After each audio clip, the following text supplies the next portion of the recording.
The industry didn't discover her. Before Issa Rae ever touched HBO, before Insecure, she was on YouTube, funding her own show and asking the internet to simply believe in it. And that's the part, that little part is where most people skip. She created Awkward Black Girl, not because Hollywood gave her a shot, but because she couldn't find herself in anything that Hollywood was offering. At one point, she was choosing between business school or law school. Like, really take a moment to think about that. She was this close to just walking away from creative work completely. She didn't have funding like that. So she went to Kickstarter.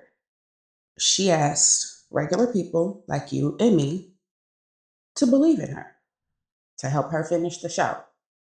Not investors, not huge networks, but people, regular people. And by doing that, she was able to raise over $50,000 to help her keep going. But let's sit with that for a minute because everybody loves the HBO deal, as awesome as it was. But we can't skip over the part where she had to go and ask other people and hope that somebody, by the grace, believed in it, believed in her. And once the internet caught on, really locked in, the industry didn't discover her as, you know, they would like to think. They had to catch up to where she already was.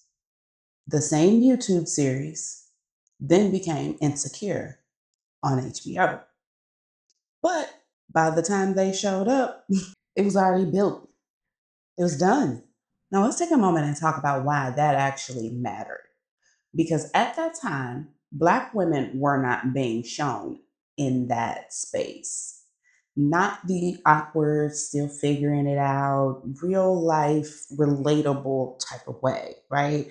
It was always the extremes, the perfection or the broken, one way or the other, never that little awkward in between phase. Not human, not realistic.